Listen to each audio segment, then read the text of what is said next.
តែបើឆ្មាខ្មៅយំ3 ដង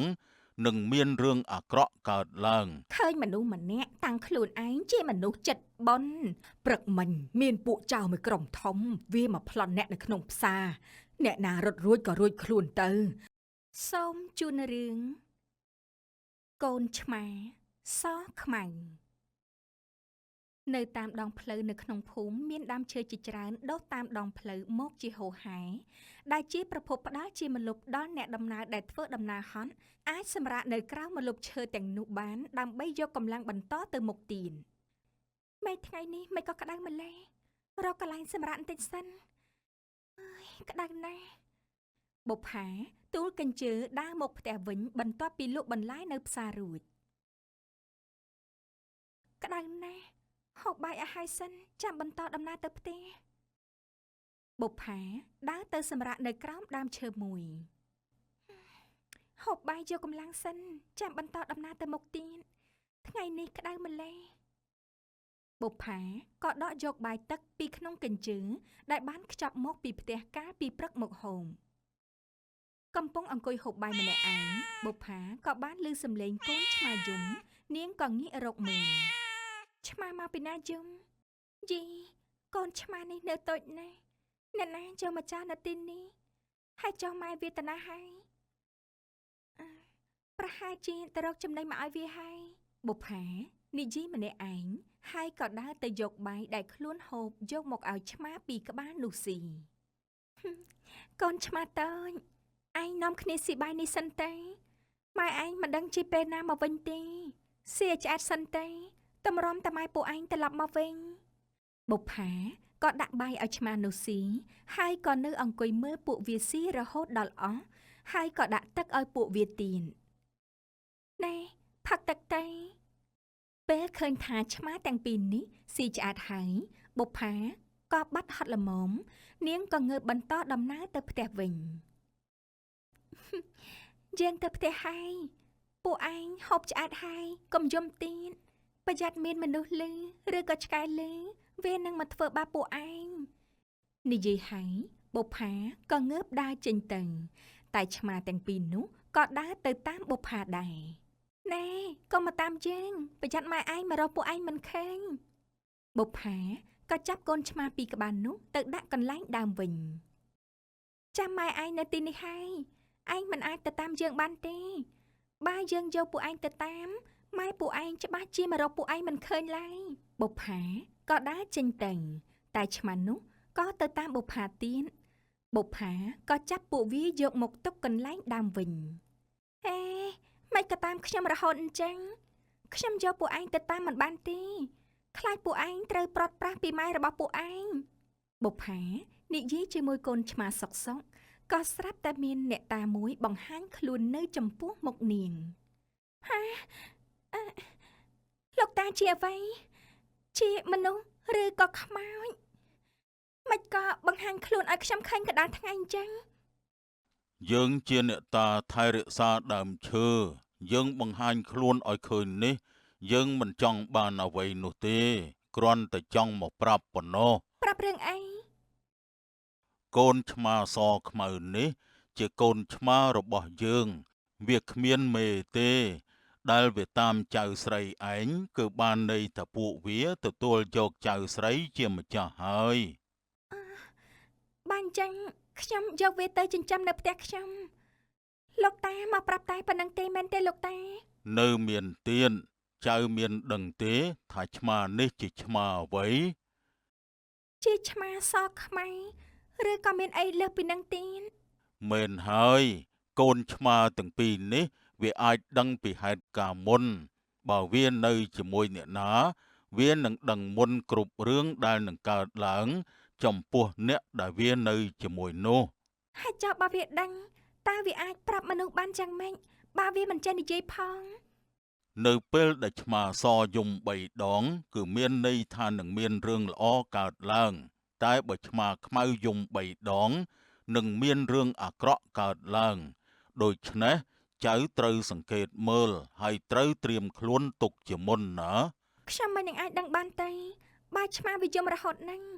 ពេលឃ្លានក៏វាយំតើឲ្យដឹងបានយ៉ាងម៉េច ថាពេលណាដែលវាចង់ប្រាប់ខ្ញុំថាមានរឿងអ្វីកើតឡើង ឆ្មានេះពេលដែលវារើសម្ចាស់បានហើយវានឹងមិនយំផ្ដេសផ្ដាស់ដូចឆ្មាដទៃទៀតឡើយចៅកំភៃអីចៅត្រូវចាំនៅពេលដែលឆ្មាទាំងពីរនេះវាយំដំណាលគ្នានោះបានន័យថាវាអាចនឹងមានរឿងល្អផងអាក្រក់ផងរឿងនោះមានតែម្ចាស់វាទេដែលអាចសម្រេចបានថារឿងនោះល្អឬក៏អាក្រក់ ខ្ញុំដូចជាមិនយល់ទេ ងាយយល់ណាស់បើសិនជាសាងល្អនឹងមានរឿងល្អបើសិនជាសាងអាក្រក់ច្បាស់ជាទទួលផលអាក្រក់ និយាយហើយលោកតាដើមឈើក៏បាត់ខ្លួនទៅលោកតាកុំតាន់ទេខ្ញុំមិនតាន់អស់ចម្ងល់ទេបុប្ផាខំស្រែកហៅលោកតាដើមឈើតែលោកតាមិនបានតបអ្វីសោះហើយលោកតាប្រាប់ក៏មិនប្រាប់អីអស់ហើយឈប់ខ្វល់ហើយយកឆ្មានេះទៅផ្ទះសិន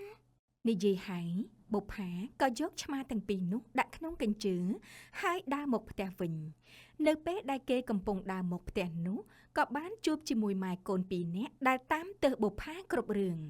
កូនធីរីកូនឯងមានបានឃើញអីអត់ខ្ញុំបានឃើញហើយម៉ែកូនឯងបានឃើញអីហាឃើញដូចម៉ែអត់និយាយមកមើល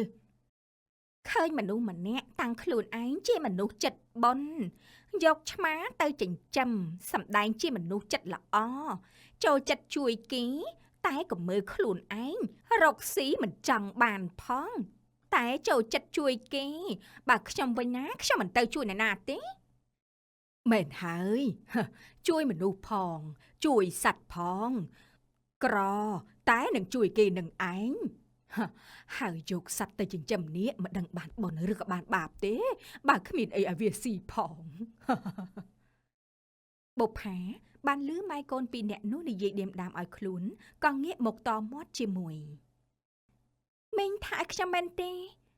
បើថាឲ្យខ្ញុំនិយាយចំមកទេមីងមិនបានថាឲ្យក្មួយឯងឯណាមិនក៏មានខ្លួនម្ល៉េះមីងថាឲ្យអ្នកខ្លាំងតើបើចង់និយាយពីខ្ញុំនិយាយឲ្យចំមកកុំដៀមដាមអញ្ចឹងមីងខ្លាចខ្ញុំមែនអ្នកណាខ្លាចនាងឯងបើខ្ញុំនិយាយឲ្យនាងមែនតើវាយ៉ាងម៉េចហ៎នាងឯងចង់យ៉ាងម៉េចចង់វាយគ្នាមែន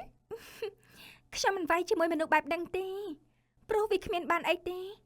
វាយហើយក៏អ្នកទាំងពីរគ្មានចេះគិតអីជាងមុនដែរវាអត់ប្រយោជន៍ខ្ញុំគ្រាន់តែចង់តបទៅវិញថាខ្ញុំចង់ជួយអ្នកណាវាជារឿងរបស់ខ្ញុំមុននឹងខ្ញុំជួយខ្ញុំក៏មើលលើសមត្ថភាពខ្ញុំដែលខ្ញុំអាចជួយបានគឺមិនឲ្យលើសពីសមត្ថភាពខ្ញុំទេបើមាន10ខ្ញុំជួយ5 6ហើយរឿងសត្វនេះក៏អញ្ចឹងដែរឆ្មានេះវាមិនស៊ីអស់ប្រមាណទេអ្នកទាំងពីរគួរតែធ្វើបន់ខ្លះទេកុំឲ្យតែមានចិត្តដើរទៅគេគ្រប់រឿងរហូតពេកនិយាយជាមួយម៉ែកូនពីរនាក់នេះហើយបុប្ផាក៏ដើរចេញទៅម៉ែនាងបុប្ផានោះវិឌាយើងម៉ែបានលឺទេម៉ែបានលឺហើយតែកូនឯងចង់យ៉ាងម៉េចបើវាដើរទៅបាត់ហើយនឹងអើយតាកុំតែខ្វល់ពីនាងបុប្ផាអីនឹងនាំគ្នាប្រញាប់ទៅផ្ទះទៅម៉ែឃ្លានបាយណាស់និយាយហើយមីងជាតិនិងធីរីក៏នាំគ្នាទៅផ្ទះវិញហើយមកដល់ផ្ទះហើយហត់ណាស់ទៅរកផឹកទឹកសិនបុប្ផាក៏ដាក់កូនឆ្មានិងកញ្ជើចុះហើយក៏ដើរទៅយកទឹកមកផឹករួចបុប្ផាក៏បានយកឆ្មាចេញពីកញ្ជើឲ្យវាដើរជុំវិញផ្ទះអេពួកឯងដើរលេងសិនទៅតែកុំទៅក្រៅផ្ទះណាខ្ញុំទៅដាំបាយធ្វើម្ហូបសិននិយាយហើយបុប្ផាក៏ទៅធ្វើបាយម្ហូបធ្វើរួចហើយក៏ហូបបាយរួចក៏បន្តដាំដំណាំនៅជុំវិញផ្ទះនិងបេះបន្លែនៅជុំវិញផ្ទះទុកយកទៅលក់នៅថ្ងៃស្អែកឡើងថ្ងៃថ្មីមកដល់បុប្ផាដាក់បាយឲ្យឆ្មាស៊ីហើយក៏គិតចេញទៅលក់បន្លែតាមធម្មតាតែនៅពេលដែលដាក់បាយឲ្យឆ្មាហើយនាងក៏បានលឺឆ្មាពណ៌ខ្មៅយំឆ្មាពណ៌ខ្មៅយំលោកតាថានឹងមានរឿងអាក្រក់កើតឡើងតើវាមានរឿងអ្វីទៅណោះបុប្ផាឈរអោបកញ្ជើគិតមួយសន្ទុះនាងក៏យកកញ្ជើដែលដាក់បន្លែនោះទុកទៅវិញហើយនិយាយលោកតាថាឆ្មាខ្មៅយំមានរឿងអាក្រក់ឲ្យខ្ញុំប្រយ័ត្នខ្លួនអញ្ចឹងថ្ងៃនេះកុំចេញទៅណាអីល្អជាងនៅផ្ទះនេះហើយខានទៅលក់មួយថ្ងៃក៏មិនអីដែរប្រយ័ត្នខ្លួនក៏ល្អដែរ និយាយហើយបុប្ផាក៏យកបន្លែដែលបំរុងយកទៅលក់នោះទុកវិញហើយក៏ធ្វើការក្នុងផ្ទះបានប្រហែលមួយសន្ទុះធំបុប្ផាក៏បានឃើញមីងជាតិនិងធារីរត់កាត់មុខផ្ទះនាងទាំងស្លន់ស្លោធារីរត់ឲ្យលឿនមកកូនប្រយ័ត្នវាតាមតាន់អើយកំរត់លឿនពេកម៉ែចាំខ្ញុំផងបានហើយសម្រាប់សិនទៅនេះក៏ឆ្ងាយពីផ្សារដែរវាប្រហែលជាតាមមកមិនតាន់ទេបុប្ផាឃើញម៉ែកូនទាំងពីររត់ទាំងស្លន់ស្លោក៏ហៅអ្នកទាំងពីរនោះមកសួរមីងមានរឿងអីមែនមិនក៏ស្លន់ស្លោម្ល៉េះនាងបុប្ផាព្រឹកមិញនាងអត់ទៅលក់ទេមែនចាខ្ញុំអត់បានទៅទេនៅផ្សារមានរឿងអីមែនមីងអើយឲ្យយើងចូលទៅក្នុងផ្ទះផឹកទឹកសិនបានទេចាំយើងប្រាប់អើយរត់ហត់សង្ងប់ទៅហើយចាំមកសិនមកអញ្ចឹងមីងជាតិនិងធារីក៏ចូលទៅអង្គុយលើគ្រែមុខផ្ទះបុប្ផាហើយបុប្ផាក៏យកទឹកមកឲ្យអ្នកទាំងពីរផឹករួចហើយមីងជាតិក៏និយាយអើយព្រឹកមិញមានពួកចៅមួយក្រុមធំវាមកប្លន់អ្នកនៅក្នុងផ្សារអ្នកណារត់រួចក៏រួចខ្លួនទៅអ្នកណារត់មិនរួចក៏ត្រូវពួកវាប្លន់អ្នកណាមិនព្រមឲ្យប្រាក់តាមស្រួលពួកចៅនោះវាសម្លាប់ចោលសំណាងហើយដែលម៉ែកូនខ្ញុំរត់លឿនកុំអីងាប់បាត់ហើយតែថាត្រីយើងចោលនៅផ្សារទាំងអស់យើងខាតហើយម៉ែអើយខាតតែត្រីវាមិនអីទេកុំឲ្យតែឯងនឹងយើងងាប់ទៅបានហើយនិយាយអញ្ចឹងមិនក៏ព្រឹកមិញឯងមិនទៅលក់ឬក៏ឯងជាបាក់ពួករបស់ចៅឯងបានដឹងមុនទេដឹងទៅមិនទៅលក់អត់ទេមីងគ្មានទេខ្ញុំតែបាក់ពួកចៅបានចាំមិញព្រឹកមិញខ្ញុំមិនស្រួលខ្លួនតែខ្ញុំមិនទៅហើយចុះគ្មានអ្នកណាមកបង្ក្រាបពួកចៅនោះទេមែនទេមានតែតម្រាំតែមកដល់ពួកចៅនោះវាលួចយកទៅអស់ហើយបើយើងបាត់ហត់ហើយ